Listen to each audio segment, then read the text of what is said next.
I will visit families who will leave it to suffice it to say some very, very tragic experiences. And it doesn't make me blink a moment of fear, because I'm not there to fix what I did not break. And even if I could, I wouldn't. The brokenness is there for its own purpose. I'm there to witness and hold space, as you say, which to me is bring it, give it to me. I can take it. I assure you I can take it. And I'm not going to respond with any affirmations that tell you reasons why you're in pain. I'm a witness to your growth. I am not a conduit, because I'm here growing with you. Welcome to the Cosmic Love Antenna Podcast. This podcast is meant to encourage you to connect within so you can share your light with the world. And now, here's your host, Harrison Ma. Welcome, beautiful souls, to the Cosmic Love Antenna, another episode, another weekly installment of your inner connection to your outer expression. Today, can you predict what I'm about to say? I'm super excited for the guest, the powerful man, the powerful energy that I have on to share with you today, as I usually do within this platform and this experience that I'm building week to week here. And this beautiful being who I'm going to have a chat with today and dive deep into the mental, emotional, and most likely, knowing me, the spiritual world, is Dr. Norman Fried. And Dr. Norman Fried is a clinical doctor of psychology. He's a psychologist. He's a clinical psychologist. He's an author. He's sort of specialized and really grounds into trauma, grounds into grief, grounds into PTSD. If you live in the US, maybe he was just mentioning to me, maybe you've seen him on Dr. Phil, you've seen him on BBC News, on NBC News.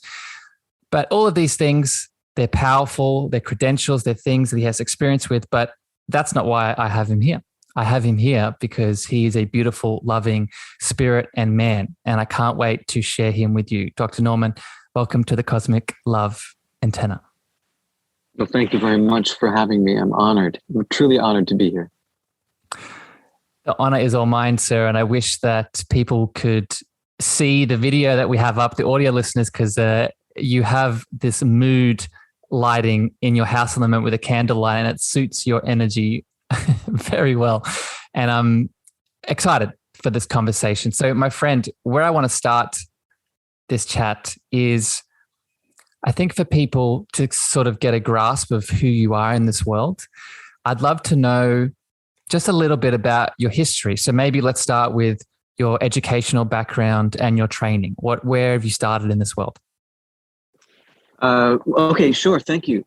So I studied psychology as an undergraduate in Massachusetts in a small research institution called Clark University, which is where Freud had his only American lectures. So that was cool. The beginning of. Yeah, it was really cool. Freud and Jung used to have their fights at the university. It was 1901, and so all of their letters back and forth are logged and cataloged in the library there. I graduated and I moved to Israel, and I began to work with Ethiopian refugees who were airlifted from Sudan and were ultimately brought into the country of Israel to become acclimated. And I flew there to help these beautiful African people learn about Middle Eastern culture, and they were teaching me about their culture. And we did all of this in a third language. They spoke Amharic, I spoke English, and together we learned to speak in the Hebrew language. I did learn Amharic eventually, so I was able to speak them in their mother tongue. And Dr. Norman, sorry to interrupt you, but can I ask why? Why were you doing this? I sort of want to go just a little bit further back because you know, and I want to get down this rabbit hole today in some of the topics we're going to talk about, but as you, as the individual, as the being that you are, why were you pulled to either that context or starting this study in general? I was pulled to the context of working with people in trauma, particularly because I was raised in a world where I was filled with trauma as well. I have to say that around the age of 11 or 12, I was stricken with panic disorder but of a very bad kind. And I was struggling with panic attacks 3, 4, 5 times a day for 8 or 9 months. And for an 11-year-old boy, that's really frightening. And this is before the era of the SSRIs and any kind of meds that would give instant support. And I was raised in a home with an Orthodox Jewish father who didn't believe in psychotherapy. So I struggled a lot, and I made a commitment to myself that if I can get out of this darkness, I'm going to help other people when they come to me with a similar story. So at this point in my life, I had just graduated college, and I was thinking about going on for a PhD. And instead, I decided I'm going to work with the children that were airlifted from the Sudan desert. I had heard about them. It was called Operation Exodus. It was 1981. Or maybe it was 84. It was 1981. Whenever it was a time when these children were escaping with their mothers, and a lot of them didn't make it. And those that were brought to Israel were given a second chance at life. And I kind of wanted to connect with them. And I did very, very beautifully. And let me ask a question about that, Norman. So I find it very interesting of a man of your experience and wisdom and background, even someone, as profoundly aware and knowledgeable and wise as you, starts in this origin of pain to purpose, right? I think it's very easy for us as individuals to overlook that story in all of us, right? I think Joseph Campbell talks about it from the hero's journey perspective. We all go through some kind of evolution, or pain comes into our lives, whether it be through our upbringing, whether it be through some kind of traumatic event. And then we have the option of not only learning from that traumatic event, but transforming it as a gift that we then share the world. So I guess, Norman, what I want to ask you from here, as this starts to expand into your journey moving forward, and this is going to lead into some other questions I want to ask you about. For you as the individual, and I'm interested in this as a practitioner myself, did you see your pain start healing through the people that you started to help? So you may be using Ethiopia as an example. I know you healed something to a degree, but when you went there and were able to help these people, and maybe even now in your clinical work, do you see this as a sort of transference of healing on your end? I always had a craving to understand pain from the point of view of other people, probably because I lived inside of it so much of my life, and I was so scared and young, and I struggled so much in my childhood. I was raised in a home with a lot of abuse, a lot of alcoholism, a lot of drugs, and a lot of violence. And so for me, I just needed to make sense of the world. And the way I could do so was by connecting with others who also spoke the language of pain. So I guess I've always found myself drawn to people who really experience the human condition in its fullest form. Why?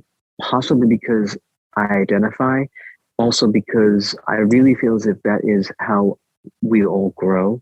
I don't think anything that we've gone through in this, anything of value, any reward we receive, comes without the struggle first.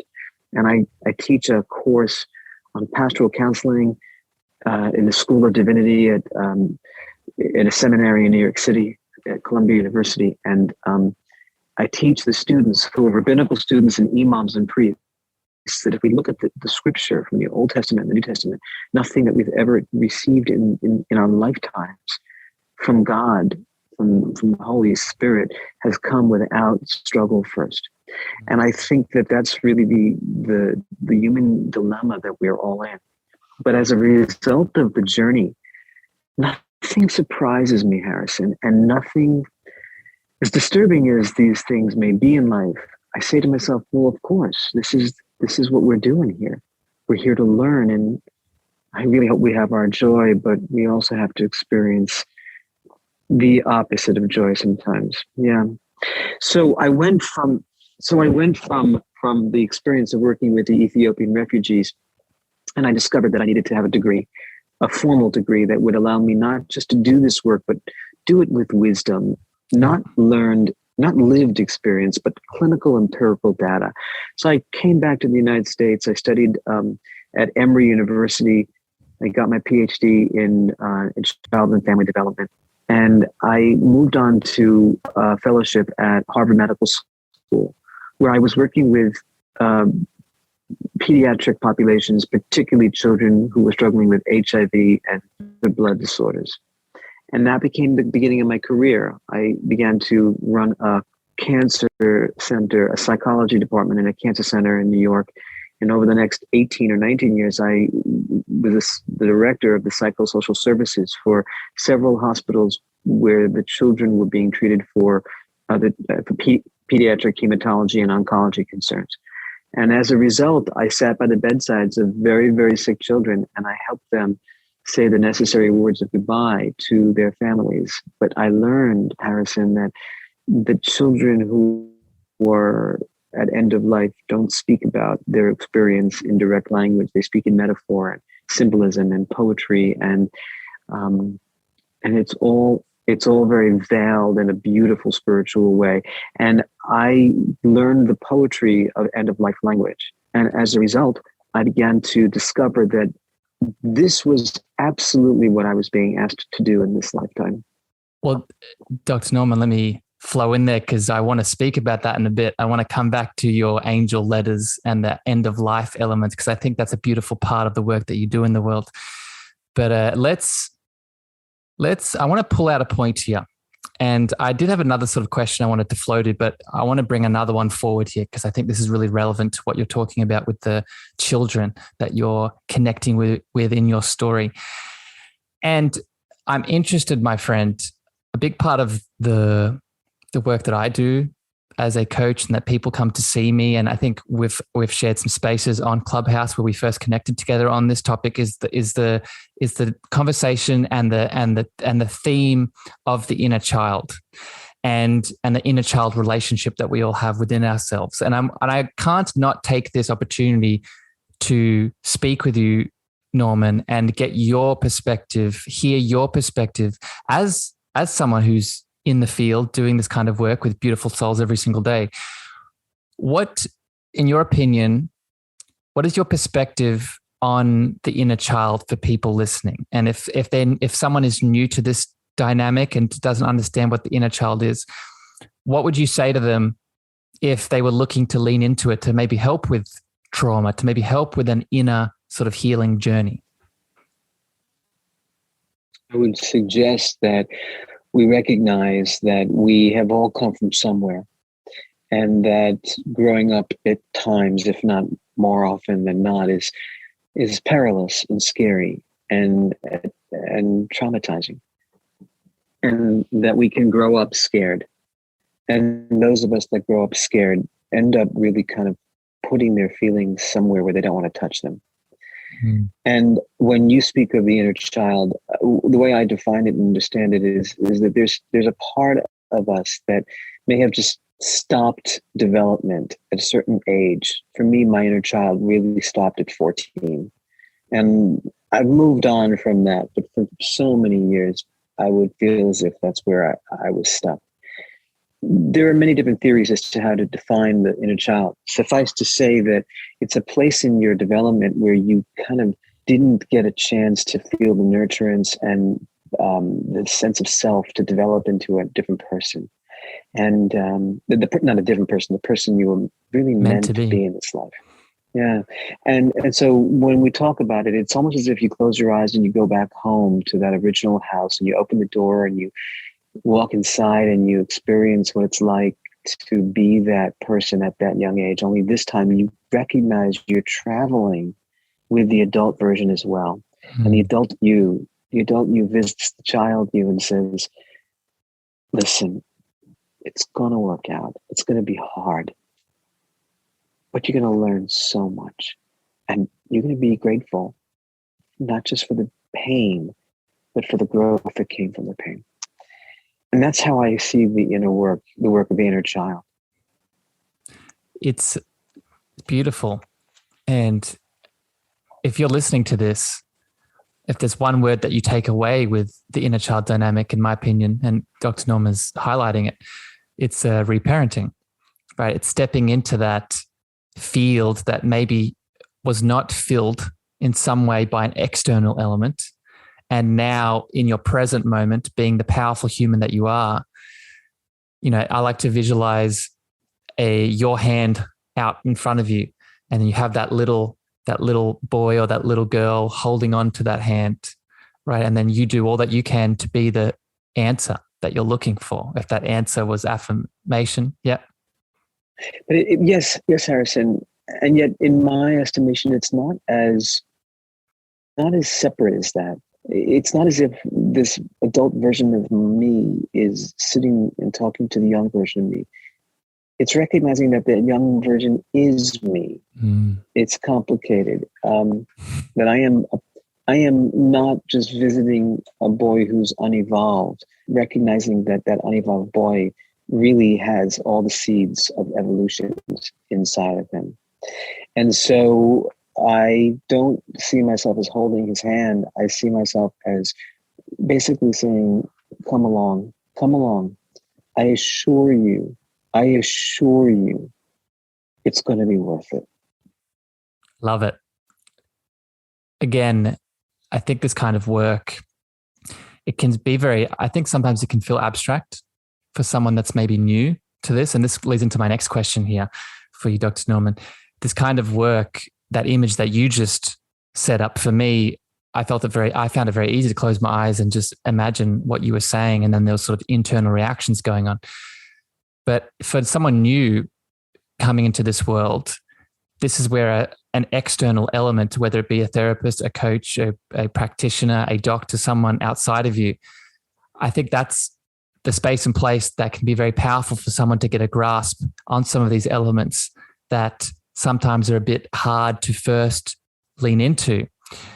So I would love to get your opinion, my friend, and I've asked you this before and I want to get it here now on the podcast. Where do you think the role of a therapist in your regard or a coach in my regard comes in within this kind of dynamic? So even outside of the inner child, maybe some of the other sort of talk therapy or therapeutical modalities, what is the power of someone holding space for you and providing a container for energy to flow? It's interesting to use the word container, Harrison. I never really thought of it like a container. But it's true. It is a way of containing the energy that's going back and forth between patient and therapist. I want you to know that I don't approach a therapeutic session as Norman. Before every appointment, I ask God to come with me and through me and allow me to utilize my human hands and my mortal voice to do the work that God can't do without a human form. I'm not at all trying to sound arrogant. I'm actually trying to be very humble. So, and remember, the work I do is with parents whose children have been murdered or suicided or overdosed. I'm working with people who themselves have been thinking of hurting themselves and have been through awful victimization. And I literally stand there and I say, God, please purify my heart and open up whatever exists in terms of a portal here so that you can come through me. And I find myself sitting with my palms up and open because I'm almost asking for energy to come through me. I find that if my hands are closed, I'm blocking whatever energy I could get from divine or from source. So that's one thing that I do. The other is I recognize that it doesn't matter how I say what I say. It matters that the message gets across. So I'm not afraid to sit with people who are in pain because I don't have the answers. I never did. No one does. And I will visit families who've lost more than one child in a car accident. I will visit families who will leave it to suffice it to say some very, very tragic experiences. And it doesn't make me blink a moment of fear because I'm not there to fix what I did not break. And even if I could, I wouldn't. The brokenness is there for its own purpose. I'm there to witness and hold space, as you say, which to me is bring it, give it to me. I can take it. I assure you, I can take it. And I'm not going to respond with any affirmations that tell you reasons why you're in pain. I am a witness to your growth. I am not a conduit because I'm here growing with you. Now, why do I say it that way? Because so many people that I work with will complain to me about how loved ones and well-intentioned friends will say things like, your loved one is a better place, or God only gives us what we can handle, or heaven needed another flower. And I know why this happened to your family. And those statements are incredibly unfair. They may act as salve or balm for the speaker, but those words rarely penetrate the hearts of those that are broken. And those of us that are hurt and grieving and scared and lost know that words are not going to reach as much as very, very beautiful, open-hearted questions, curiosity, loving, honest interest in the other person's experience. I don't care if you're the Pope or the High Rabbi in Brooklyn, it doesn't matter. You don't know any more than any other human mortal being the reasons for the pain. And it's not your job to explain away something that you didn't create or destroy. However, it's your job to hold that pain so that the people with whom you sit know they're not alone. And when you do that, you don't burn out. You're not here to fix anything. It's a beautiful, beautiful story. I've told it to you before, Harrison. It's about a beautiful boy, and his mother sent him to the store to buy a loaf of bread, and he was gone a very long time. His mother began to panic and worry, and when he finally comes home, she says, "Where have you been? I just sent you for bread." And the boy said, "I know, but on the way home, I came across a little boy with a broken tricycle." And his mother said, "You don't know how to fix tricycles." And the boy said, "I know." So I sat down on the curb and I helped him cry. That's what we do, Harrison. We don't know how to fix what's broken, but we do know how to help people cry. In the process, they discover that they're not alone, that there's a healing peace, that our private sorrows are rising to a public abode where others might actually speak a language that we understand. So it's the best beautiful. we can do. It's so beautiful. Thanks. Thank you. You're welcome. And I hope everyone's tuning into this and really going beyond even some of the words that Dr. Norman is saying, because there is a thread here. And I want to hit on a couple of things, my friend, that you said. First of all, have you ever experienced Reiki? Have you ever done any kind of Reiki healing, either as a practitioner or yourself? You've received? Yeah. Yes, I received. Yeah.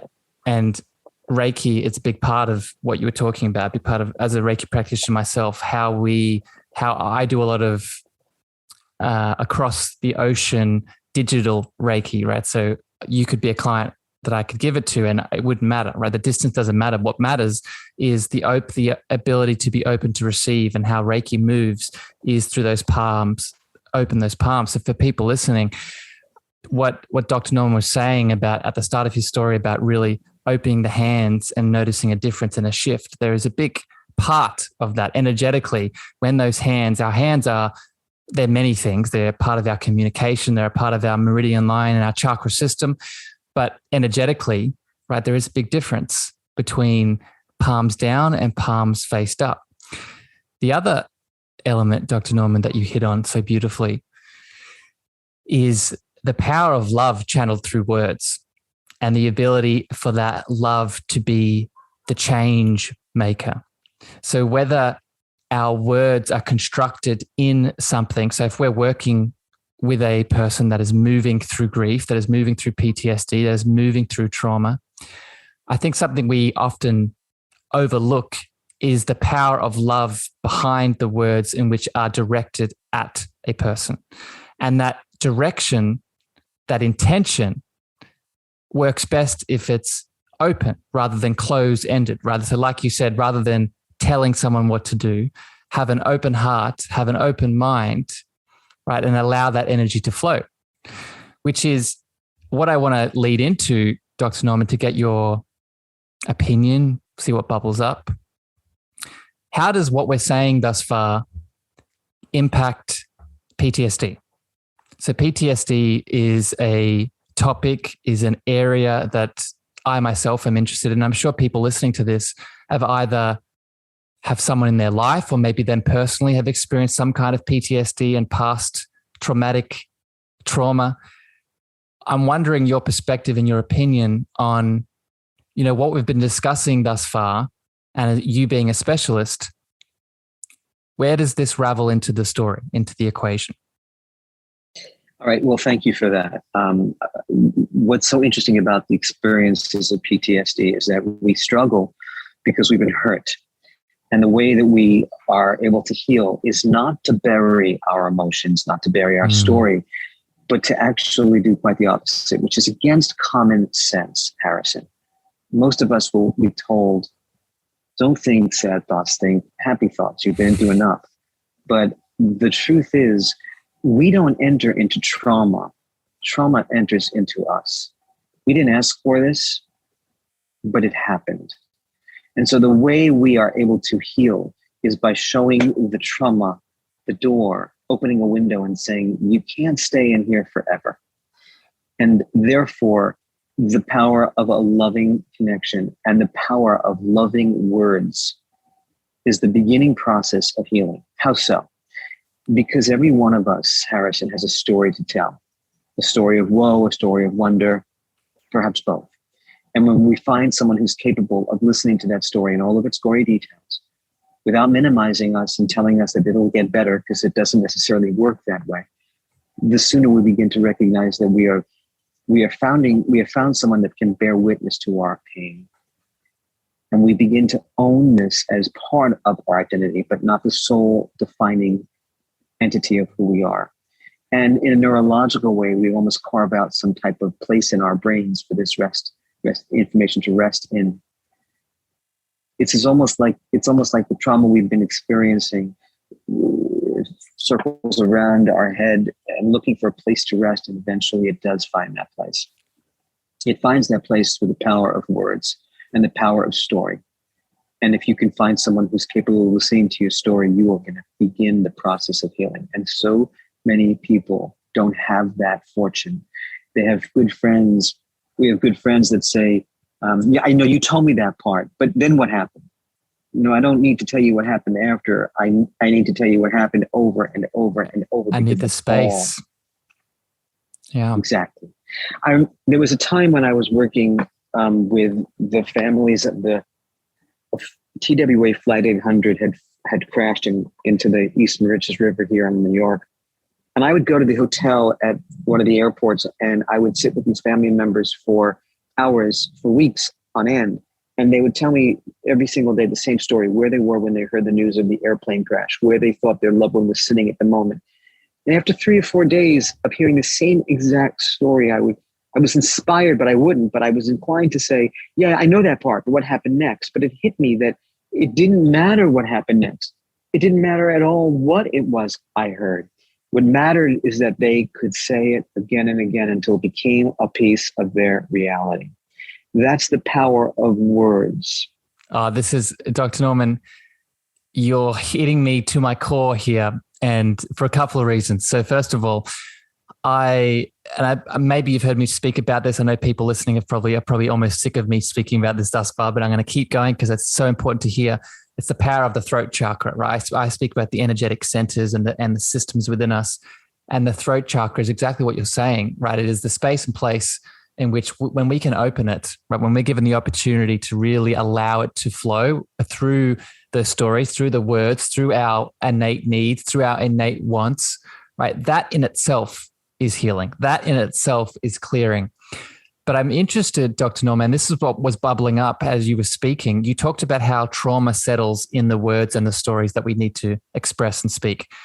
I'm wondering your perspective, and just to give a bit of background here, a lot of work that I do is with the body, with the physical body, and how in many ways through traumatic events, PTSD and or otherwise, the inner child, many of the things we've talked about thus far, the body can keep score also, right? The physical body and the tissues within our system can also hold on whether energetically, emotionally. So I'm wondering, and I know this maybe is probably not your area of expertise. Maybe I just want to get your opinion on this. How do you think that factors into this equation with the trauma story and maybe the speaking and the words? Please remember that that everything that we experience is going to be kept inside the body, and our bodies do not lie. Our minds can lie to us all the time, but our bodies will never lie. It'll tell you what you need to know. There's an amazing book written by Bessel van der Kolk. Body Keeps Score. The Body Keeps the Score. And he describes so beautifully about endogenous opioids in our brainstem, right above our spinal column. And inside of this part of our brain, we have opioids that when we go through a traumatic event, they become triggered and they become energized and ignited. And then we experience in the midst of the trauma an attempt at feeling better through the opiate system. And what happens is that it traps itself in our bodies. And when the trauma leaves, the opiates leave. And we go into a withdrawal where we actually begin to crave that feeling again. No, we're not gluttons for punishment. No, we don't want to be hurt. But when it happens, we then get a resurgence of the energized opioids in our natural brain. So there's a physiological explanation as well as a psychological explanation as to why trauma engenders more trauma in our lives. Trauma bonding, the body right? Does keep this. And one of those examples would be through trauma bonding, whereby we find ourselves in the presence of someone who we might consider as a twin flame or some kind of soulmate, when it really is someone that, from a psychiatric perspective, is very transferentially connected to who we were with as children. And they're letting us have what's called the pathological nurturance, Harrison. Yeah. They're letting us we get to do our stuff, which is not so good as long as they get to do theirs. So the pathological nurturance says, I'll allow you to hurt me if you allow me to continue doing drugs. And it's all an unconscious process. But this kind of contract that we make with this trauma bond continues to keep us in a place where we are stuck. Healthy love only wants one thing. It wants the other to become the best version of itself. It does not know jealousy. It does not know envy. It does not know competition. As it says in Corinthians, right? Love is pure. Love is good. And when you feel as if you're competing, you're in a trauma bond that has its roots in something much earlier than where you are at this moment in life today. So important. If you're listening to this conversation and you take one thing from this chat, is that last 2 minutes. It's so important, from the trauma bonding to the attachment styles growing up, from, I've spoken about this before. And I think at the time I released this episode, I'm going to release some other episodes around the inner child and our inner child wounds that maybe, we've moved through or haven't moved through, more importantly. They're going to show up in those adult relationships in many ways, like you were saying. And if we have not had the time and space to really bring awareness to what we are attracting, not attracting so we can be punished, attracting in many ways from maybe a spiritual perspective so we can heal, right? And we're going to continue in some unconscious loops, until we bring it into awareness. Would you agree with that, Dr. Norman? 100%. It is an unconscious loop that we find ourselves in. But it's important to remember that even when we bring it into awareness, that's only half the battle. Understanding the etiology of where we struggled and where we came from is very important. But that then gives us the next important feature of our work, which is to try something different and take the risk. So someone who was engaged in a traumatic connection with an abuser growing up might actually find that they are connecting comfortably with people who are bad for them. But as much as we don't want to be mistreated, we don't know any other way. That's what our unconscious knows. Yeah. So when I work with someone who's understanding where it is that they came from, they may gain access to that wisdom, but now they have to start loving and living differently. And that's scary. That's when a beautiful relationship goes bad, because it's not something that they're used to. Yes. So important that, and I want to get your opinion on this, Dr. Norman. I explain that as the safety mechanism of the ego mind structure, right? It's almost like a protection mechanism in many ways, is that when they start going outside of that, that's when maybe those old protection mechanisms are wanting to reactivate and bring the person back into their safety and their comfort zone and what they're familiar with. But maybe unconsciously, or maybe there is an element they're unaware of. It's actually outside of that safety zone, that familiar zone, that comfort zone is where growth and expansion occurs. So we can start healing these mechanisms. Would you agree with that? Is that a accurate analysis, or would you say it differently? I would say it exactly like that. And I would add, this is the dialectic of the human condition. It's the swinging of the pendulum from good to bad, and that humanity has always been caught in the pendulum swing. We will have good, we will have bad, and we hopefully will learn from both. But inside of all of that struggle is the medicine that's here to heal us.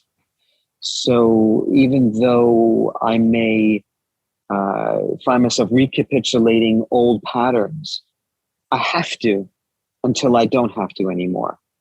And there comes a time, with the help of therapists or psychic healers or spiritual guides, there comes a time when the psyche says, I've had enough and I want something healthy. And that's because the human condition strives for improvement at all times. Even those of us who have been hurt, we strive to improve our souls. Oh, that goosebumps with that one, Dr. Norman.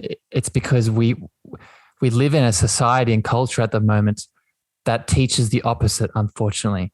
Right? There is a culture and there's a system of systems. I was just having a conversation about this with a colleague, that we live in a world where there is a system of systems that, there's sick care and symptom care, and this idea that if we are aging with any kind of dis-ease or challenge, whether it be physical, mental, emotional, spiritual, then that is normal, right? That's just a symptom of getting older. And if you're uncomfortable, if you're in a chronic challenge, again, either mentally in any aspect, then just treat it. Just treat it, the symptoms, just, every now and then hit the top of it. But this is something you're going to have to learn to deal with.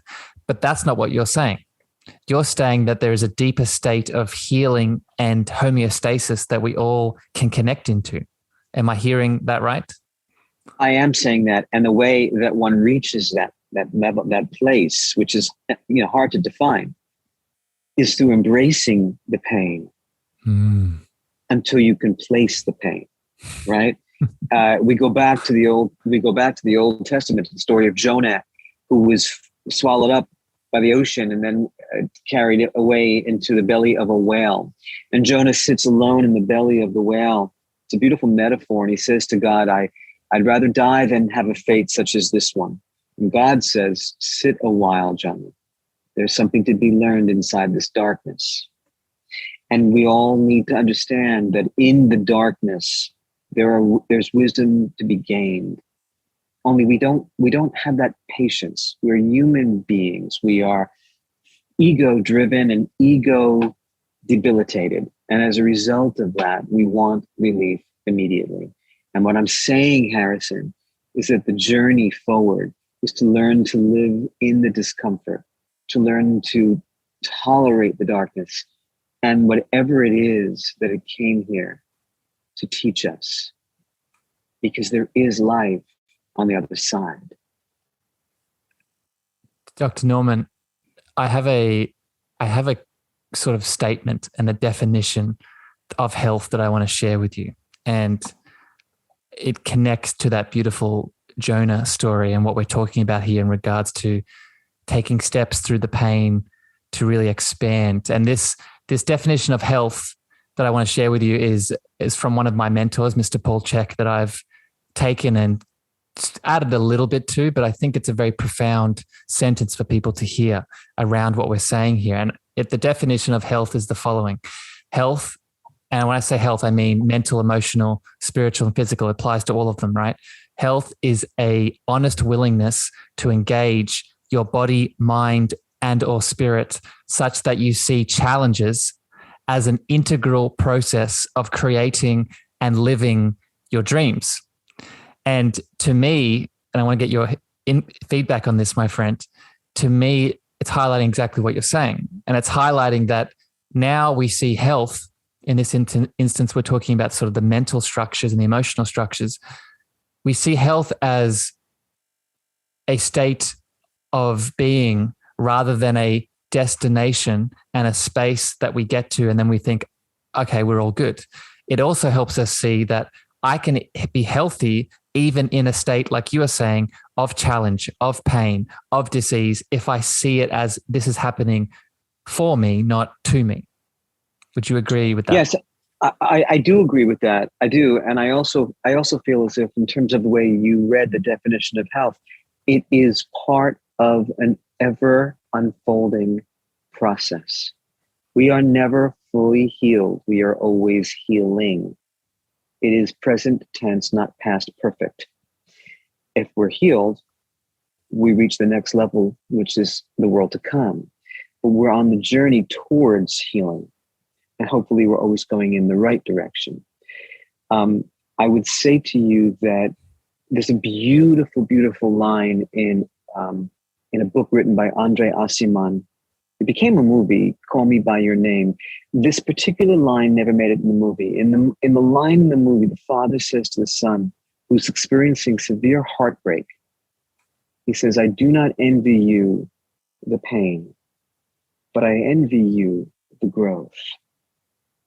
And that's the dialectic of our life. We will grow, but not without the pain. It's as if the work of trauma, the work of soul development, it's as if your soul is in the gym. When you go to the gym and you pick up 100 pounds and you sweat and you really work out, you come home and you can't bring a spoon to your mouth. You rip the muscle. But a week later, you can go to the gym and you can pick up bigger muscle and you discover it's growing. Bigger weights, and you discover your muscles growing. So I say that the tears that we cry in our human form are the sweat of the soul having its work out. Yes. Right? And 100%. when the soul has its work out, as much as it hurts, it's getting stronger and more refined and more defined and more prepared for its return from whence it came. Oh.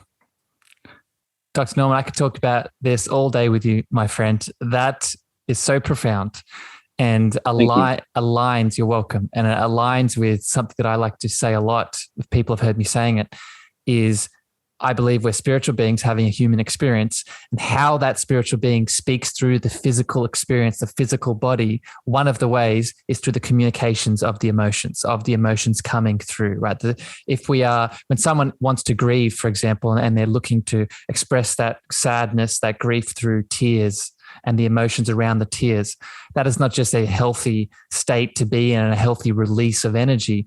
That is truly that spiritual being having that communication through the physical body, in this instance, through the emotion of, or the feeling of grief, sadness, and then the physical representation of tears. So it's beautiful, and it helps us see the holistic beings that we are. I would agree with you. I want to just quickly say, I don't believe that human beings want to grieve, but I know that human beings have to grieve.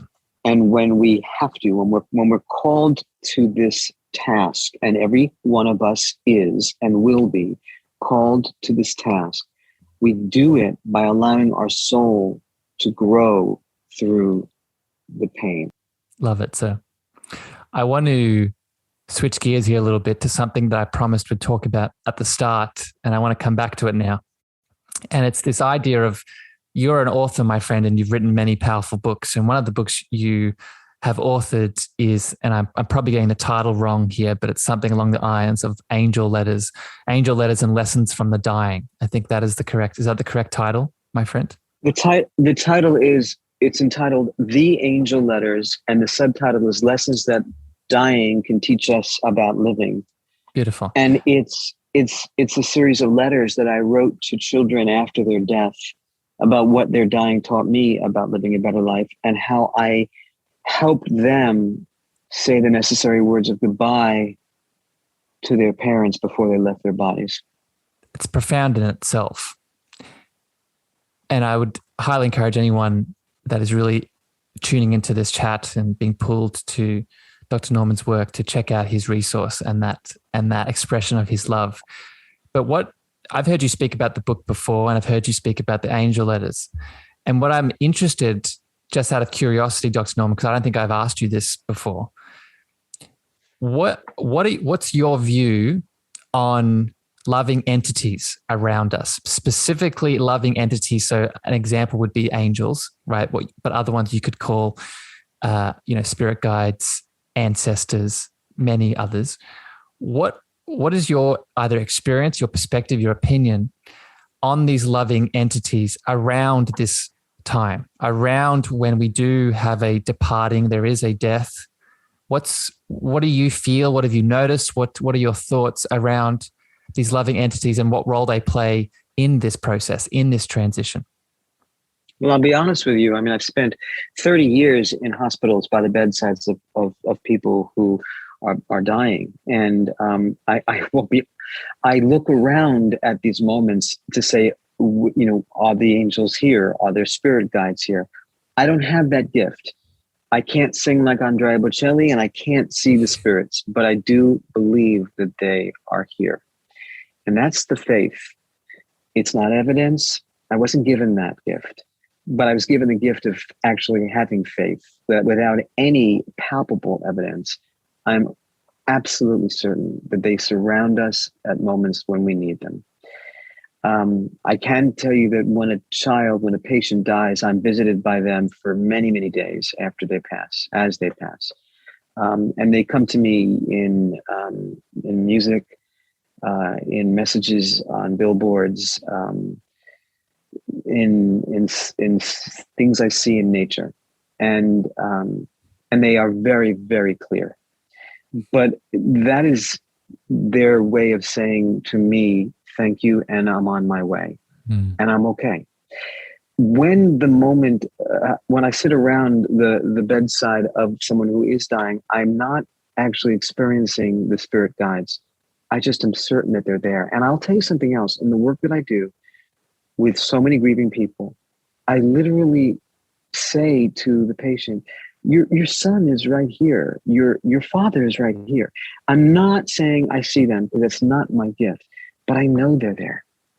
And there are times when I will actually start a session by talking to the loved one who passed, and I'll say, please come with me through the session as I help your mother or father make it through the next hour. And I sit, as I said before, with my palms open, because when you think about it, when babies are born, they're born with their fists closed. And when people die with their arms open. And the middle of between birth and death, we spend the rest of our lives trying to figure out which is the better way. And I really think that when we can leave our hands open, we surrender. So I leave my hands open. They're hard to hold, but they're also very available to spirit. And so I expect that energy comes through that isn't even given to me, it's given through me. That's the best answer I can give you, Harrison. I've not seen, but I've experienced, I felt, and I have a knowing that is something I don't have to challenge or be challenged by. It's my knowing. There are times when I'll tell a story about my own mother or father who are both, in heaven, and I'll say something about them, and then when the session's over, I'll say, "I'm sorry, Dad. I know that probably didn't really sound very nice, but that's really my view of what happened in those days." Yeah. And I know that they're here and they're listening. And I also know that I don't need to apologize because they're in a plane of existence that doesn't experience shame or anger. But they know I'm in a human mortal meat suit that doesn't experience what they experience, but rather is limited by a very debilitating ego. Yes. And I don't have the freedom of consciousness that they have. So I say, I'm sorry. And I know they say it's okay. So my friend, I'm going to maybe make this a bit of a teaching moment for you. I'd love to share something with you here. And so thank you for sharing that experience. And that knowing that you spoke of, I think, is the most important element of what you shared. It was all important, but that knowing is not for people listening, that is not a Dr. Norman thing. That is something that we all have access to all the time. Our ability to tap into it, our openness, our willingness, that is the thing that changes. And Dr. Norman, I'm wondering, I would love to challenge you here and maybe give you a bit of homework, because I do know, and just correct me if I'm wrong, you are still working with children and the departing, or is it that's finished now? Is this still something that's happening? It's not that it's finished. It's just that I found that I needed to leave the centers so I could do more private work and write more. So I spend more of my days with the survivors after a death has occurred. Okay, good. So what I would suggest, and just see how this feels for you, and I'm sharing this now because I want to share this with everyone else listening. And I did a Clubhouse room on this morning. And so it's fresh on my mind. We, in my opinion, my belief, we all have access to spiritual senses, right? Whether you want to call them channeling, deeper senses of awareness, knowing, intuition, whether you want to call them the clair senses, the clairaudience, the clairvoyance, the claircognizance, all those things. What helps us expand them more? So, and this was triggered, Dr. Norman, by what you said about, I don't have the seeing or the other abilities. And that's what I want to challenge here, Dr. Norman. I would respectfully disagree, because what I've seen of you and what I've seen, how much love you give the world and the way that you approach people, I feel and I know that there is more inside of you, that there is more for your love to express itself. So I want to throw it back to you and see how this feels for you. Would you yourself be open to going deeper into these senses that you have? I've always wanted to. I've even tried. The answer is yes. It's very complicated, because in order to do the kind of grief therapy I do, I need to be grounded in here and now, even though I might have a sense of what's going on in the there and always. So the answer is yes, but with trepidation. Yeah, of course, especially with the kind of work that you do. But and I wanted to add that in, my friend, because I know you have the same belief as me, and it's this idea that we are walking on this path, this soul path that we all walk, right? And on that path, we are led in certain directions and given certain things to express and share with the world, as you shared at the start of this chat with your story, right? And I don't think it's a coincidence that we met. And I also don't think it's a coincidence that we have such an affinity for each other. I love you very much, and I know you've shared that with me. So yeah, just let me know. Let me know how it goes. And if you ever feel called, if you need a bit of help with this, I'm always willing to give a bit of support, just so you know. I do appreciate that. I do. And I will take you up on the offer. I do want you to know that in 30 years of doing therapy, it's been hard for me to distinguish what was a psychic moment versus a psychotic moment. And I'm not joking. I have patients who go into fugue states and they think that they actually spoke or received information from another plane. And I think that they actually had more of a dissociative event because of their own trauma. Let's talk about this, Dr. Norman, because I think this is a very good point. I think this is a very fine line that people don't know how to balance. How do you approach that? How do you distinguish, in your opinion, the difference? The way I distinguish the difference is by having healthy boundaries. So when someone will tell me in my office, and it's happened, Harrison, I've had patients that will say to me, you know, your mother's here. Oh, no, your father's here too. And I'll say, well, my mother and father are in heaven. No, but they're here. They're here. They're right here. And I have to decide if I'm going to be impacted by that on a boundaryless way, which means I'll believe it, or if I can erect a healthy boundary and say, now, what is this patient's purpose in doing this? Yes. Because my mom and dad, who I know exist in some manner, would never interrupt a therapy session. They just wouldn't. So I have to determine with my cognitive abilities, my mortal brain, what else could be going on. And if I am over involved in learning what it is that person wants to say, I may be susceptible to believing something that's not true. Yeah. But if I'm recognizing that this actually may be something that is here for me to learn from, I'll spend more time trying to understand it. It's about boundaries, Harrison, because the work of psychotherapy requires really, really defined relations. I would add to this, my friend, and say, I agree with the boundaries. And I would also say, be willing to ask yourself the question, meaning that I'll just give an example of something I've noticed similar to this, not in a sort of clinical setting, much like yours, but maybe people can imagine this. I get, a quite amount of messages asking me about these kind of things on a regular basis.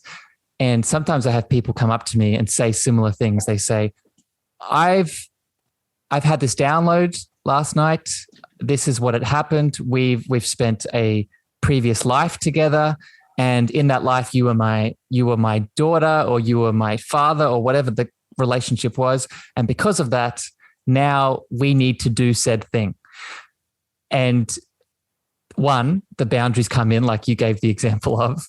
But two, what I would add is, like you said, with the sort of the logical brain, or even just an inner dialogue, ask yourself, okay, maybe that's true. Maybe they have good intentions. Maybe they don't. But how does this feel for me?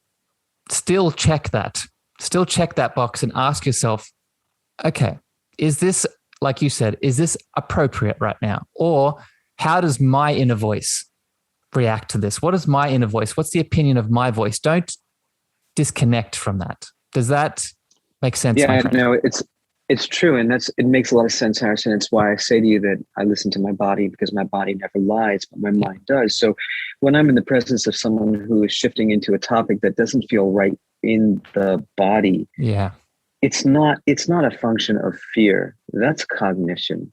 It's a function of physiology that's saying, this isn't right. And you've given this body understand what's happening inside of it. And what's happening inside of it is telling you something. Yeah. And that's really where the idea, not the idea, but the training of being a psychotherapist comes from. I really have to take a look at what people are saying on many different levels, many levels. Even a joke made in therapy is interpreted by me in 3 to 5 different ways. It just is. And it makes for difficult conversations at dinner, but it makes for fascinating therapy. It really does. That doesn't mean I respond to all of it, but I catch it like, oh, okay, there's that. Oh, and that one just came flying. Yeah. Okay, let me hold these, because there's a lot of unconscious transference being flown in this room. And I want to see how much of it is needed and how much of it I can let go of. And people think, oh, this is an easy job. You get paid a lot of money to sit and listen to people talk. They don't understand that I'm lending not just my ears, I'm lending my psyche.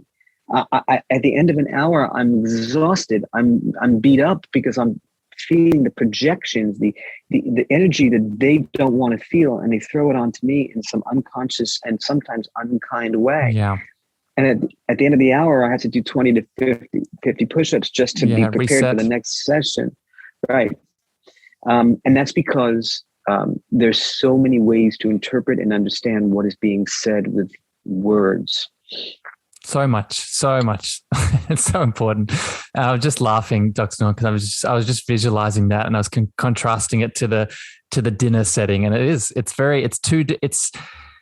I think, and I'll end with this, and I'm speaking of energy. I want to be mindful of your energy, my friend. I know it's late there, so I want to wrap this up, but I have one more question for you. But as people heard that from Dr. Norman, I really want people to sit with this idea that, the coach, the therapist, the clinician, the practitioner that you're working with, see that they are very human too, right? They might have these beautiful modalities and these abilities that they're supporting you with, whether they're trained in some sort of background or they have innate skills, but see them as there is a human side that has a very finite amount of resources that we need to be aware of on both sides of the relationship. Dr. Norman, I have one more question for you. And before I get to that, I want to give you a bit of space here now. As people have been listening, like I said at the start, as promised, you're a beautiful, loving, expansive light in this world. And if someone listening wants to get in touch with you, maybe they want to learn more, what are some maybe resources? We talked about your books, or maybe, I know you spend a lot of time on Clubhouse. Where can people see more and connect into more of your work? Thank you, Harrison. I think that the first answer that comes to my mind is that you can follow me on Instagram. I have a 60-second video that I post every day. It's about 850 days straight now, where I just talk for 59 seconds about my thoughts on surviving trauma as gleaned from a therapy session I may have had, or a chapter in a book I've just finished reading, and how it impacts human life and soul life. So I would say check out @NormanFried, which is simply NormanFried. You can go to Amazon.com and read any of the books I've written. They're very personal as well as very professional. I wrote a book about my mother's death and the lessons that I learned from her death, but it's also written with a significant eye towards the Old Testament, the New Testament, and Scripture, and how that impacts grief. As well as other professional books I write that have to do with surviving loss. So you can find that on Amazon.com. You can follow me there, or you can follow me on Instagram. Certainly hope I'll be more available and more available to people as time goes on. I'd love that. And Dr. Norman spends a lot of time on Clubhouse. That is where we met. So you can also catch him there. If he's not on Instagram, he spends time there, and you might see me in a room with him holding space. Dr. Norman, what I'll do is, for everyone interested in listening, I'll put all those details in the show notes of this episode. So if you're listening, go to the show notes. You'll see Dr. Norman's resources. I'll put them there so you can click on them and go to the links, go to the websites, do all the things. And I would highly recommend those Instagram videos because I learn a lot from them, my friend. And again, I think there is, especially as a practitioner, as a therapist, as a coach, we can learn a lot by seeing someone's face and them sharing their words. And you're quite good and loving at that. Speaking of love, my friend, a big part of this is my last question for you as we wrap up. The mission, the intention of the Cosmic Love Antenna is connecting into a deeper sense of self-love so we can then express that love outwards into the cosmos. And I'm wondering, my friend, how would you define that word, your personal definition of love? It's a connection to a power that we don't completely understand, but know exists, and are learning more and more and getting closer and closer to every living day. It's appreciation. It's eternal gratitude. It's recognition that goodness does exist and can last. And it comes in very different forms and sometimes dark forms, but exists. And when we can find ourselves enraptured with that feeling, we heal. What a beautiful, loving full stop to the end of this chat. Dr. Norman Fried, I love you very much, my friend. Thank you for spending. I love you too. Thank you. Thank you for spending this evening with me, sharing your love, sharing your guidance, sharing your wisdom. Beautiful, beautiful souls, beautiful beings out there in the podcast world. I hope you enjoyed this recording. I'm always open to feedback and comments and reviews. So if you did enjoy this conversation, please make sure you go down into the Apple Podcasts and leave your thoughts for myself and Dr. Norman. But with that, I'm wishing everyone a wonderful evening, morning, afternoon, wherever you are in the world. This has been another episode of the Cosmic Love Antenna. Dr. Norman, thank you for being here, and I'm wishing everyone a wonderful day. Bye, everyone. Thank you for listening to the Cosmic Love Antenna podcast. We hope you enjoyed. Be sure to follow Harrison on Instagram, Twitter, and Clubhouse at Harrison Ma. That's Harrison, MEAGHER.